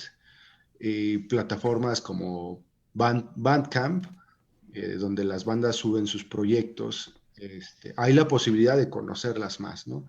Pero pues lo que creo que necesitan muchas bandas aquí en México es tener más estrategias de marketing. Creo que eso es lo que les hace falta para poder sonar en estos streamings, o que la gente descargue su música en otros países, ¿no? Creo que eso solo es cuestión de tiempo para que aprendan o aprendamos ese tipo de cosas y haya más difusión. Yeah. Christian says that obviously it's a possibility, the playing in white countries and stuff, that there can be obviously struggles surrounding that. But it's just a matter of time until they are, a well-known band, if they have what it takes. So yeah, he mentions that probably lots of bands in Mexico are lacking of, some marketing, to promote themselves. So probably that could happen too. So Danny, how much interaction does your band get outside of your local scene, and from other countries? I don't think we do a really good job promoting ourselves. We try to assign that to one of the members, and it's like we all got stuff to do. It is like a full-time job trying to promote yourself. Yeah. And then and I know it's tiring also, so we don't really do a great job there in that area. But we know that people that listen to our music is because they come across, I don't know, somehow, and they saw a YouTube video or I don't know. We do have the social media. We use it when we are just like posting a song or rehearsing and stuff like that, but not much. We actually have Twitter too. I don't even have Twitter, but the band has Twitter, and we saw that John Mouse was following us. I don't know how he found us. I don't know if he listened to our music, for example. And then for mostly people have reached out to us, like to interview us or get our permission to use our music for, I don't know, for like a video or something. And that's really funny, and we're very grateful that people somehow come across our music, because we, like I said, we don't promote ourselves at all. Like, for example, I don't know how you come across our band, but I'm also really grateful that you invited us, because I do believe that the Latin American scene is underrepresented. You don't see a lot of bands from Latin America, even though there are like a ton of bands. You don't never hear anything about them unless the band keeps promoting themselves. So it's really difficult. So even you like doing this show or podcast, I'm not sure, asking is because it's 2021 and people don't really know much about the Latin American scene. So yeah, it's very underrepresented. I haven't watched live streams, to be honest, but I do know like this is basic stuff. Like, we don't see much about Latin American culture. And I also think, goth being more Eurocentric, right? And also you don't see much representation of people of color in goth. So and Latin America is huge, a lot of countries with a lot of history. For example, one of the first bands, and I know Peru has a huge scene of post-punk, like from the 80s. Even Los Laicos being like the first punk band ever in history. But you don't hear about that in like European or American magazines, let's say, or blogs. Or I wish people reach out more. I think a lot of, well, I mean, I don't know if this is true. I think a lot of people know about bands like older bands like Paralysis Permanente or Hiroshima. But yeah, I think so first of all, you mentioned there are so many bands. There's a Tumblr post I'm going to put in the links to this episode. So for everyone listening, there's so much good music, and there's this huge list of darkwave and goth and gothic rock bands that if you don't know where to go, you can definitely check that list out and find some new music to listen to. But also I think, part of the reason why I do this show is because I think it's it's hard to promote yourself as a band, but part of the responsibility, I think, is for the subcultural media. So, zines, magazines, websites, podcasts, people that are talking about the culture and the community. I think it's their responsibility too to find smaller bands that people don't know about, and also bands that are queer bands and bands with people of color that have things to say that maybe aren't being said by the bands everybody knows. So that's for me, that's how I find your band, or how I find other bands, is that I try to find these things because it's interesting to me too. I love hearing a wide variety of music, and hearing these different sounds. I think just makes being a goth, that it makes that experience richer for me, rather than just hearing the same sound of British bands for the last 30 years, you know? Right, I agree. And there's like great bands, you know. I know that some people have this mindset that older music, what was the best, or I don't know, best decade was the 80s or stuff like that, but that's not true. There's like a lot of bands with new sounds, great music out there.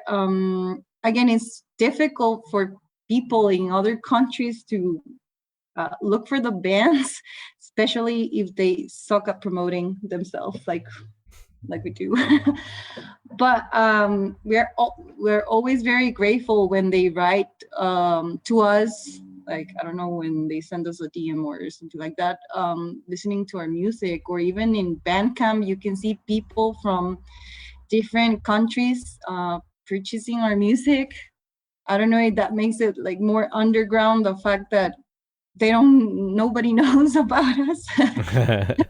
So, and I also know people like that, you know, like, oh, this is an underground band from Costa Rica, like nobody ever hears and nobody can pronounce.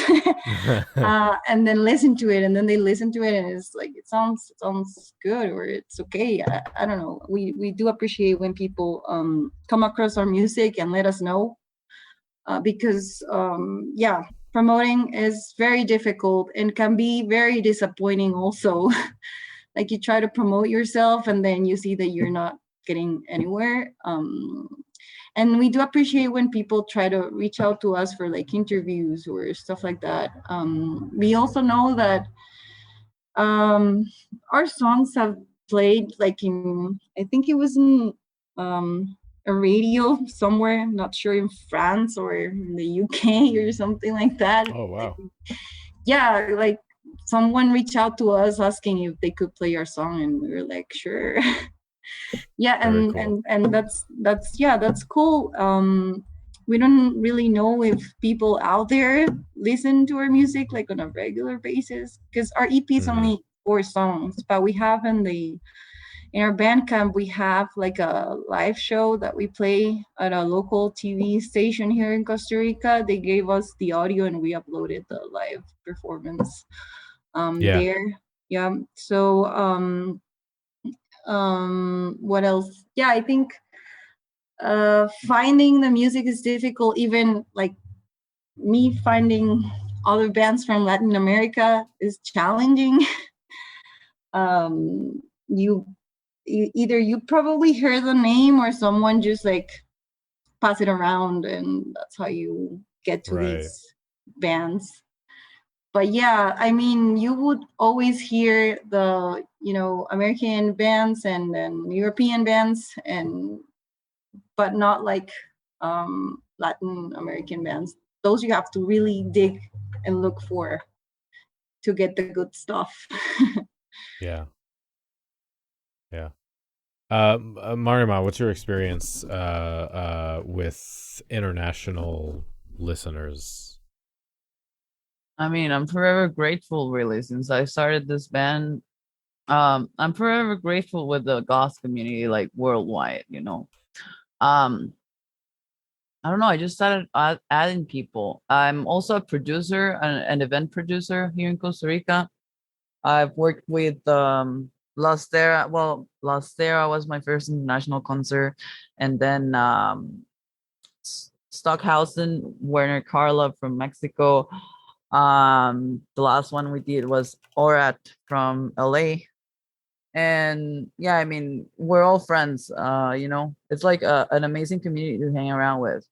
So I don't know what's the deal, but yeah, things have been pretty quiet. But now we're gonna get a CD. Hopefully, we're gonna do a crowdfunding with Return to the Batcave Poland.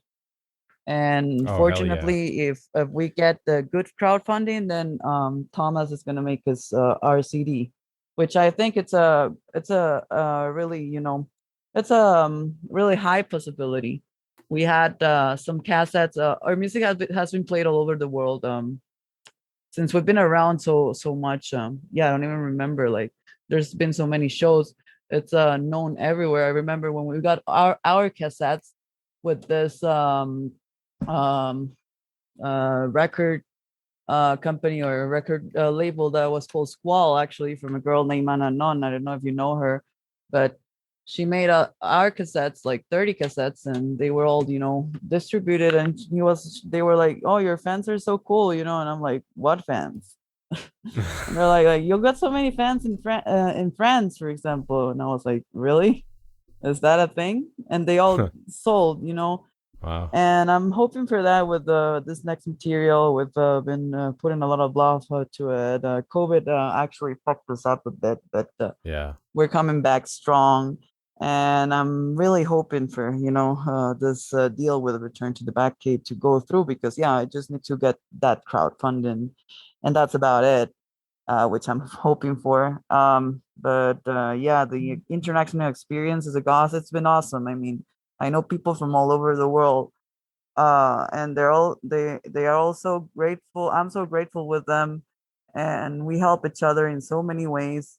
And one is surprised. I was surprised, to get into the community like more than 5 years ago, or almost 10, and see so many people from all parts of the world, actually congeniating with you.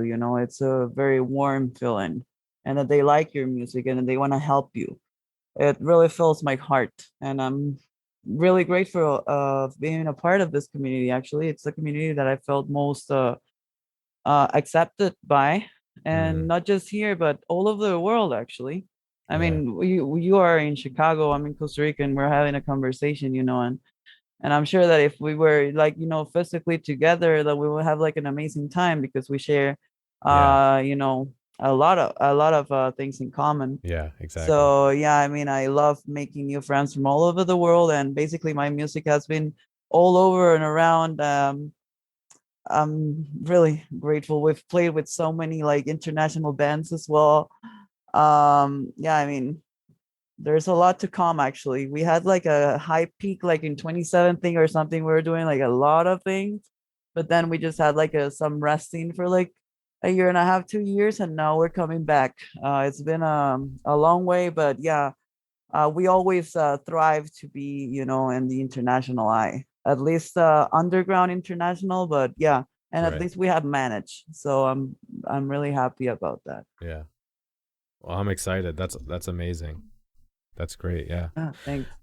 Sí, tengo pocos amigos de otros países y afortunadamente esta pandemia y estos streamings me han dejado esas amistades, ¿no? Cuestiones como tú, Marima, que nos apoyas en esta tradición, iniciativas como la de Danny Ashes, que Cemetery Confessions para mí es un programa que crea puentes, ¿no? Que abre ventanas para que nos conozcamos, nos comuniquemos, y me siento muy agradecida por estas oportunidades que nos brinda, que nos hemos dado, ¿no? Al ingresar a internet, lejos de solo convivir con escenas locales, poder hacerlo a nivel internacional.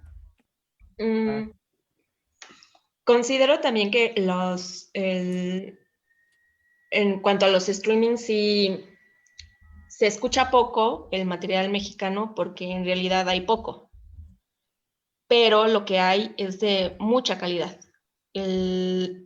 Los músicos mexicanos ponen mucho empeño, el trabajo que hacen musicalmente es respetable, y a nosotros nos fascina escuchar rock gótico en español. O sea, es fantástico cuando podemos hablar esas letras, ¿no? En mi caso, el inglés es como el idioma es una barrera, pero lejos de verlo como un impedimento, lo veo como una oportunidad incluso de hacer más amistades. O sea, esta cuestión también, ¿no? Vuelvo a repetir que nos ayudas a traducir, para mí representa una acción demasiado bondadosa y que es el gótico lo que nos une, ¿no? Entonces, sí me siento muy identificada, muy bien recibida también por góticos de otros países, que pues ha sido por Facebook que nos hemos enlazado.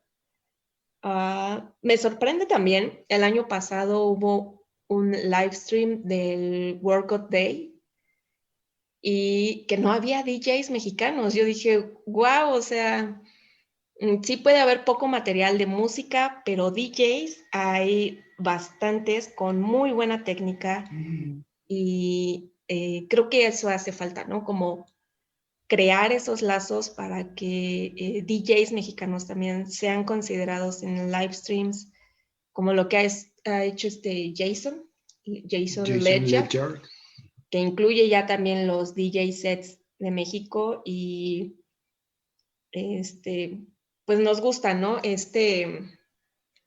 Poder compartir por estos medios. Okay. Tirsa says that she has not a lot of friends are like from all over the world, but that she has a few friends.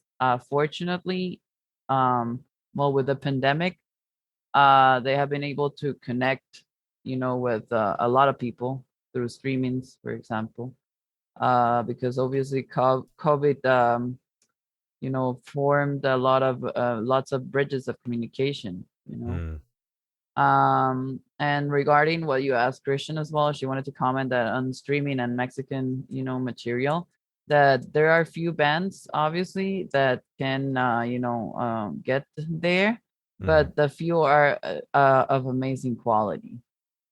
So at least they got that. She's also saying that language is always a barrier. And that she obviously enjoys listening to music in her own language because it's more relatable. But that if either way, if language is it's always a barrier, but goth is what makes them and us come together, Yeah. And yeah, basically, she also said that it was weird that last year on the workout day there were no Mexican DJs. That was pretty weird. Yeah, I agree. Yeah, that's people out of England that run that.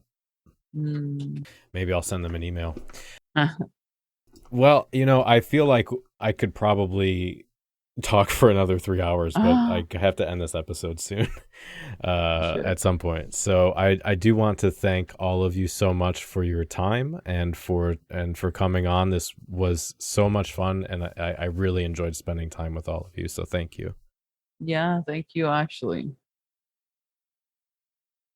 Thank you for having us. Yeah, really. It means a lot to me.